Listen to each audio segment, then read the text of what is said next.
नरेंद्र दामोदर दास मोदी ईश्वर की शपथ ले। पिछली बार जब बीजेपी ने अकेले दम पर अक्सरियत की सरकार बनाई थी, तब पहले ही पार्लियामेंट सेशन में 3 तलाक और जम्मू कश्मीर से आर्टिकल 370 को हटाकर तारीखी फैसले किए थे। लेकिन क्या इस बार भी मोदी इतने बड़े फैसले लेने का खतरा उठा सकेंगे?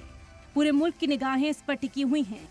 आज हम आपको ऐसे ही 3 बड़े मुद्दों के बारे में बताने जा रहे हैं जो बीजेपी के कोर एजेंडे में तो हैं, लेकिन जेडीयू और टीडीपी का इस बार बिल्कुल अलग रुख है। पहला agenda, uniform civil code. Uniform civil code शुरुआत से ही बीजेपी के कोर एजेंडे में रहा है। हालांकि जेडीयू ने इस पर अपना रुख साफ कर दिया है। जेडीयू लीडर केसी त्यागी ने कहा कि यूनिफॉर्म सिविल कोड पर सभी स्टेक होल्डर्स को साथ लेकर गौर करने की जरूरत है। वहीं टीडीपी चीफ चंद्रबाबू नायडू ने भी 2023 में मुसलमानों के एक डेलीगेशन से मुलाकात के दरमियान कहा था कि वो इस मसले पर मुसलमानों के साथ है और ये भी कहा था कि टीडीपी ऐसा कोई कदम नहीं उठाएगी जो मुसलमानों के हक में नहीं होगा। मुस्लिम रिजर्वेशन। पीएम मोदी लोकसभा चुनाव कैंपेन के दरमियान जिस तरह मुस्लिम रिजर्वेशन को दलित और ओबीसी के कोटे से डाका बता रहे थे, उसी दौरान टीडीपी ने साफ कर दिया था कि वो आंध्र प्रदेश में सरकार बनने पर मुस्लिम समाज को मिल रहे 4% रिजर्वेशन को खत्म नहीं करेगी। टीडीपी ने एनडीए सरकार में शामिल होने के साथ अपनी बात को एक बार फिर दोहराया कि मुसलमानों को मिल रहे 4% रिजर्वेशन को टीडीपी सरकार खत्म नहीं करेगी। वहीं जेडीयू का इस मामले में मानना है कि वो मजहब की बुनियाद पर मुस्लिम रिजर्वेशन के खिलाफ है, यानी इस मुद्दे पर जेडीयू बीजेपी के साथ है। अग्निवीर स्कीम। नई सरकार में जेडीयू ने अग्निवीर स्कीम पर फिक्र जताई है। जेडीयू कौमी तर्जुमान केसी त्यागी ने कहा कि अग्निवीर स्कीम को लेकर वोटर्स में गुस्सा है।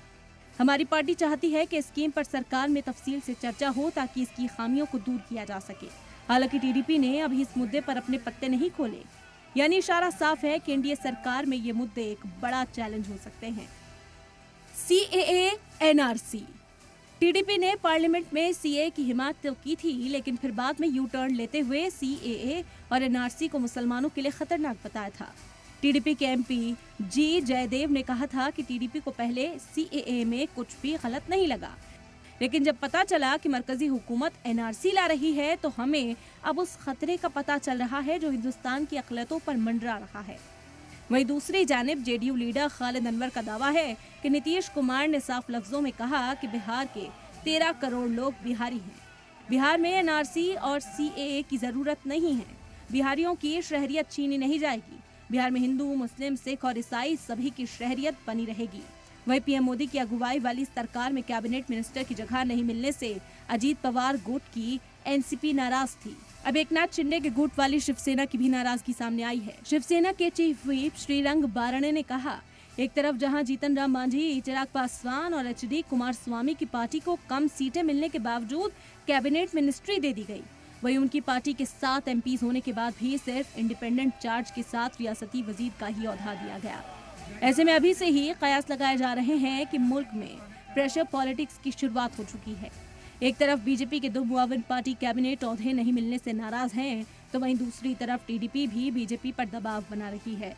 जराये ने दावा किया है कि टीडीपी लोकसभा स्पीकर की मांग है, लेकिन बीजेपी टीडीपी को स्पीकर ओहदा देने को राजी नहीं है। ऐसे में ये कहा जा सकता है कि अभी तो मुश्किल शुरू हुई है, आगे अभी बड़ी लड़ाई है। सलाम टीवी के लिए नदीम अहमद की रिपोर्ट।